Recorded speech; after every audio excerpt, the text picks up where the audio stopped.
এখন যেহেতু অনেক সকাল 8:30 বাজে, তখন সবাই ঘুমাইতেছে। এখানে একটা ধাক্কায় নেই, পরে আবার রাস্তার সামনে গিয়ে আবার ইঞ্জিন স্টার্ট দিয়ে দিব। ওকে তো সো গাইস, এখন যে বিষয়টার জন্য আজকে যে ব্লগটা ভালো হবে, তো আমি এখন যাইতেছি এক বন্ধুর বাসায়। তো তাকে সাথে নিয়ে যাব তেল ভরতে চৌকি দিঘি। যেহেতু গাইস তেল অনেক কম, তো জানি না যদি রাস্তার মাঝখানে যদি স্টার্ট বন্ধ হয়ে যায় তাহলে কি আর করার। অ্যান্ড 3জন নিয়ে চালানো অনেক বেশি কষ্টকর গাইস। তো ড্রাইভার ভালো গাইস, ঘটনা কীভাবে ঘটবে। তো যারা রাইড করেন অবশ্যই সেফ রাইড করবেন। আর বাংলা রাস্তা তো অনেক বেশি গাইস, তো মেঘের সময় অবশ্যই আরও স্লো রাইড করতে হবে, কারণ চাকা স্লিপ করে অনেক বেশি। তো চলে আসছে বন্ধুর বাসায়, এখন দেখি বন্ধুর অবস্থা কি। একজন না হলে তো আরেকজনকে সাথে দিয়ে যেতেই হবে। তো চলো যাই। তো গাইস আমাদের এক বন্ধু ঘুমে, কারণ অনেক বেশি রাইতে ঘুমাইছে, 2টা না 2:30 বাজে ঘুমাইছে। তো 2টার সময় তো আমিও ঘুমাইছি। কিন্তু খুশির খবর, আমাদের বন্ধু আজকে পাস করছে। তোর পরীক্ষা ছিল একটা, তো পরীক্ষা দিছে, পরীক্ষার মাঝে পাস করছে। অ্যান্ড মিষ্টিতে কোনো খাওয়াই নাই, তো দেখি মিষ্টি যদি পরে খাওয়ায় তো নমাজের সময় দেখাবো অবশ্যই যে মিষ্টি খাওয়াইছে কিনা। এখন চলো আমরা যাই আমাদের পুরনো বন্ধু বিজয়ের কাছে। তো বিজয় গাছ লাস্ট, একবারে লাস্ট অপশন আর কি। দেখি বিজয় যায় কিনা। বিজয় যদি ঘুমে থাকে তাহলে তো আর জীবনে যাইব না। আগে দেখি বিজয় ঘুমে নাকি। তখন তো গাছ 9টা বাজে, এখন আর কিসের ঘুম। দেখি কি অবস্থা। তো একজন সাথে নিয়ে গেলে অবশ্যই ভালো গাইস, যেহেতু এখন সকালবেলা। তো গাই চলে আসলাম বিজয়ের বাসায়। তো গাই বিজয়ের বাসায় আসে এটা বড় লাগে না, কারণ এই জায়গাটাই হলে গিয়ে সবাই চিনে। এই জায়গা নিয়ে আর কি বলবো, আর কোনো কিছুই বলা নাই আর কি। তো চলো এখন দেখি সে ঘুমো নাকি, সে ঘুমালে আর কি করার, একা একা যাওয়া লাগবে। অলরাইট, তো আমাদের বিজয় বন্ধু ঘুমে। তো ভাই সবাই ঘুমে, একমাত্র আমি সজাগ।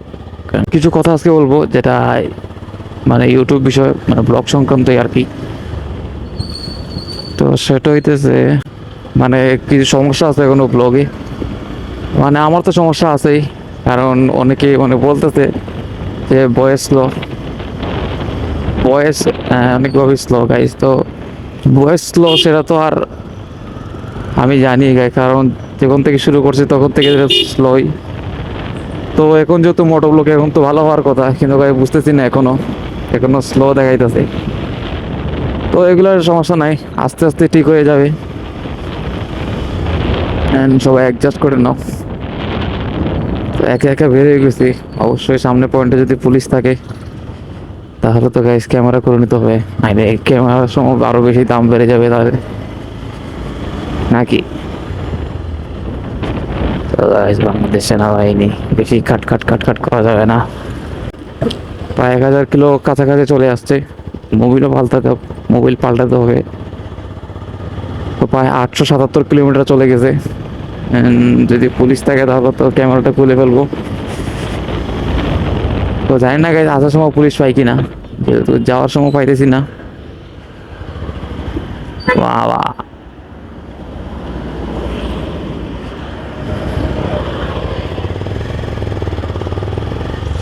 এলাকাটা বেশি নিরাপদ না, যার কারণে একটু পরে আমি ক্যামেরাটা খুলে ফেলবো। একটা নিউজ পড়ে জায়গায় সবাই দেখছো যে নকল মোবিল যে বানানো হয় যে কারখানা, সেটা কিন্তু ধরা হয়েছে অ্যান্ড জরিমানা করা হয়েছে বোধ হয়। তো সেকেন্ড হ্যান্ড জিনিসপত্র কিন্তু সব দেখে শুনে কিনতে হবে, কোনটা আসল কোনটা নকল সব কিছু দেখা লাগবে। তো আমি এখনও ভালোভাবে বুঝতেছি না, মানে আমি তো নতুন গাড়ি কিনলাম, মানে বাইক কিনলাম। তো এখন আস্তে আস্তে সব কিছু শিখবো যে কোনটা 1 নম্বর কোনটা 2 নম্বর। তো অনেকেই হয়তো খবরটা দেখে নাই, তো যার কারণে আমি বললাম আর কি। তো সবাই দেখে শুনে কিনতে হবে। এখানে একবার গাইস আমি আর কি বলবো গাইস, মানে কোনো একটু ঘটনা বলতেই পারি না, বাড়ির কথা মনে পড়ে যায়। এখন গাইস ঘরে যদি একবার দেখে বা একবার শুনে কোনো কিছু হয়েছে তাহলে অবশ্যই গাইস তাড়াতাড়ি বাইকটা বিক্রি করে দেবে। তো ফ্রি রাস্তা একমাত্র সিলেটের এয়ারপোর্ট ছাড়া কোনো জায়গায় আমি দেখতেছি না যেখানে 80-100 তোলা যায়, কিন্তু গাইস আমরা এত বেশি তুলবো না, কারণ আমাদের নিষেধ আছে। তো চেষ্টা করবো গাইস কিছু কম রাখার।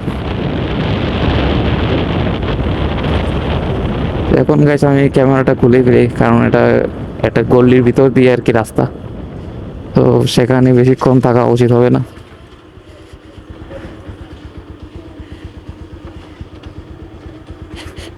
নিউটন তো এই বাইকের একটা সমস্যা গাইস, নিউটন হয় না অতি সহজেই, অনেক কষ্ট হয় নিউটন হইতে। আমরা চলে আসি এই এলাকা পার হয়ে, এখানে গাইস আস্তে আস্তে যাওয়া লাগবে, কারণ এটা একটা হাইওয়ে রোডের মতনই। তো গাইস আস্তে আস্তে সবাই যাবেন। তো guys, এই যে গ্লাসটা দেখতে পাচ্ছ, এটার পিছনে আমি প্রায় 30 টাকা খরচ করছি, মানে 3 দিনে 3বার টাইট দিছি, কিন্তু তারপরে সেটা হয় না। তারপরে আর এটা বাদে দিয়ে দিছি, মানে আমি মনে করি আমার একটা গ্লাস নাই আর কি। তো চলো এখন দেখি তেল পাম্প খুললাম নাকি। তো চলো যাই গাইস, আমার তো কিছু বলার নাই, তো আমি সুখী মানুষ, আমার কোনো কিছু বলার নাই।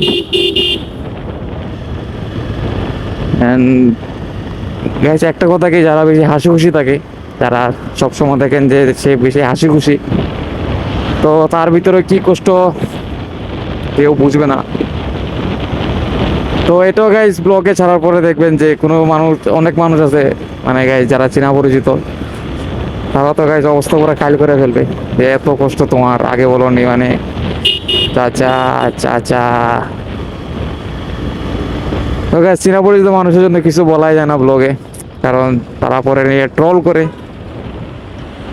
তো ভাই যারা এগুলা করে, বাহ বাহ বাহ, খুবই সুন্দর, খুবই সুন্দর ট্রাক মামা, মানে কি বলবো গাই, আর কোনো কিছুই বলার নাই।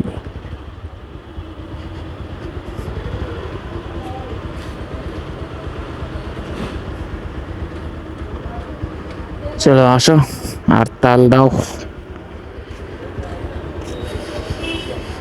অকটেন দাও।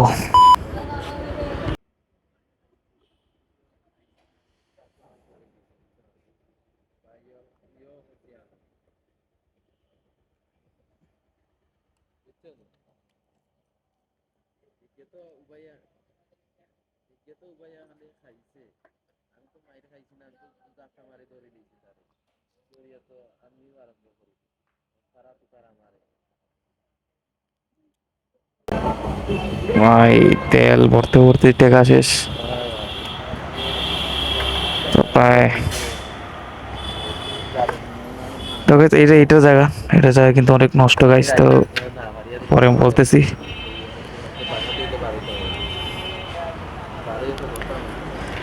তো গাইস চলো একটা ঘুরুন্টি দেওয়া যাক ওই দিক থেকে, যেতে যেতে কিছু কথা বলতেছি। তো চলো চলো গাইস ছোট করে একটা রাইড দিয়ে আসি, এন্ড রাস্তার ভিউটা তোমরা দেখো সুন্দর কি না। এটা সিলেটের চা বাগান, এখন ঢুকতেছি আমরা, মানে চা বাগানের এরিয়ায়।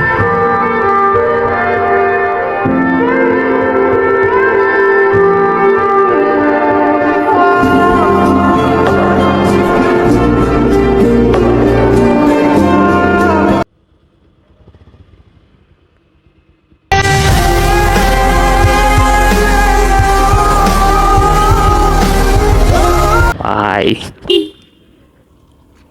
আর আর ঘোরা লাগবে না বুঝছি, বেশি ঘুরলেই সমস্যা, তাই নাকি? চলো তাড়াতাড়ি চলে যাই। আর গাই ভিউ নেওয়ার দরকার নাই, কারণ ভিউর ওইদিকে সমস্যা, কারণ ওইদিকে বেশি পুলিশ, যেখানে পুলিশ সেখানে বাইকার ব্লগার যারা আছে তারাই নাই। তো গাইস আমি তো তাদের মধ্যে একজন, তো আর থাকা যাবে না সেখানে। গাড়ির কাগজ তো আছে কিন্তু আমার কাগজ নাই গাইস, তো এখন যদি আমি একটা মামলাও খাই, এক পাশা থেকে তো একটা টাকাও দিবে না, আর উল্টো আমাকে বলবে যে গাড়ি দিয়ে এসো, তুমি এত কষ্ট করে এদিকে গেছো, তো তোমার উচিত, তারা যেহেতু ধরছে তোমারও উচিত তাদেরকে বাইকটা দিয়ে দেওয়া। তো তো গাইস সেখানে আমি আর কি বলবো বলে, তো যার কারণে আর কথা না বাড়িয়ে চলেন আমরা চলে যাই, সেটাই সবচেয়ে ভালো। অ্যান্ড পরের কথা, রাস্তায় যেতে যেতেই হবে, তো শুধু মানে ভিউটা নেওয়ার জন্য একটু স্পিড টানছিলাম গাইস। আর এমন সময় এখানে তো পুলিশ জীবনও থাকার কথা না, কিন্তু বুঝতেছি না, আজকে বোধহয় শুক্রবার, সেই জন্য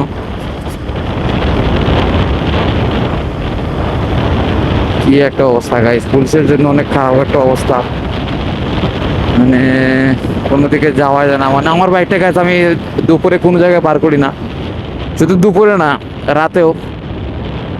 আহ, মানে মেডিকেল থেকে জিন্দাবাজার, জিন্দাবাজার থেকে ঘরে, এন্ড এই এলাকার ভিতরে যেখানে পুলিশ নাই সেখানে আর কি।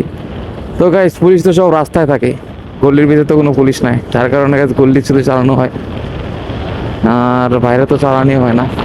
একটা কথা বলতে ভুলে গেছি, যে আমরা অনেক আগে তেল ভরছিলাম ভাই, 5 তারিখে তেল ভরছিলাম, অ্যান্ড কত প্রায় 1180 টাকার মনে হয় তেল ভরছিলাম 5 তারিখে। অ্যান্ড ওই সময় মনে হয় মিটারে ছিল 600 কিলোমিটারের মতো ছিল। আমি বুঝলাম না মাইলেজ কি কম দিল আমায় নাকি। তো এখন শেষ হয়ে গেছে, মানে 21 থেকে 22 দিন গেছে গাইস এই 1180 টাকার তেলে। তো তেলটা ভরছিলাম, তেল ভরে একটু বাইরে গেছিলাম গাইস, তো সেই কারণে মনে হয় মাইলেজ একটু কম পাইলাম নাকি, আমি কিছু বুঝতেছি না। তো এটা একটা মাইলেজ টেস্ট লাগবে, অ্যান্ড গাইস এটা একটা মাইলেজ টেস্ট আপনাদের লাগবে নাকি, তো অবশ্যই কমেন্ট করে জানান। অ্যান্ড গাইস আমি অনেক বেশি কমেন্টের প্রতি আমি ফোকাস করতেছি, অ্যান্ড কমেন্টের কথাগুলো আমি কাজে দেখাই, কিন্তু গাইস কমেন্ট তো আসেই না, তো কী দেখাবো। তো আশা করি গাইস সবাই কমেন্ট করবেন কী কী করা উচিত অ্যান্ড কী কী করা উচিত না, অ্যান্ড তো অবশ্যই আমি খেয়াল রাখবো সব কিছু।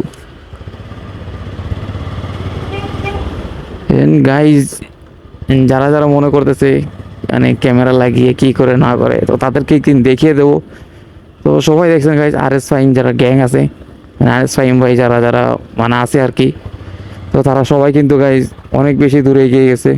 তারা শুধু স্ট্যান্ডের জন্য না, তাদের অনেকের মোটো ব্লগের পেজ আছে, ইউটিউব চ্যানেল আছে, তো তাদের গাইজ সব কিছুই আছে। অ্যান্ড শাহরিয়া মাহমুদ ভাই একজন আছে, তো উনি কালকে দেখলাম গাইজ একটা R15V4 নিল, ভার্সন 4। মানে গাইজ নিজের টাকায় ভার্সন 4, কি আর করার।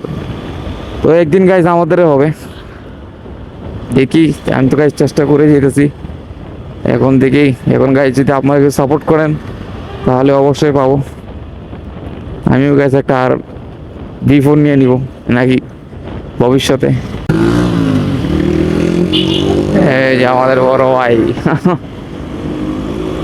ভাই হলার তো আমিও লাগাইতাম, যদি আম্মা হলারকে ভালোবাসত। তো আম্মা তো হলারকে ঘৃণা করে, এবং এই সেই ঘৃণা না, উনি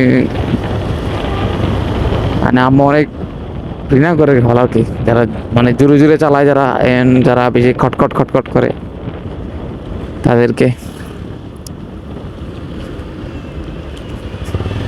গাইজ আমরা ভালো, যার কারণে এগুলা করবো না। কিন্তু গাইজ ভালো তো ঠিক আছে, অবশ্যই সময় টাকা হবে, এই সময় আবার করে নিব, এই সময় আর কেউ ঠেকাইতে পারবো না। তো চলো গাড়ি তো বামে যাবে, আমরা চলে যাই সোজা। হ্যাঁ পুলিশ আজকে এমন ঠেলা দিছে, হ্যাঁ প্রায় বলতে পারেন বেঁচে গেছি। যদিও গাইস আমার হেলমেট আছে, সব কিছু আছে, মানে বাইরে দিয়ে পুরো পিটপাট আছে, কিন্তু ভিতর দিয়ে যে সদরঘাট সেটাকে দেখবে।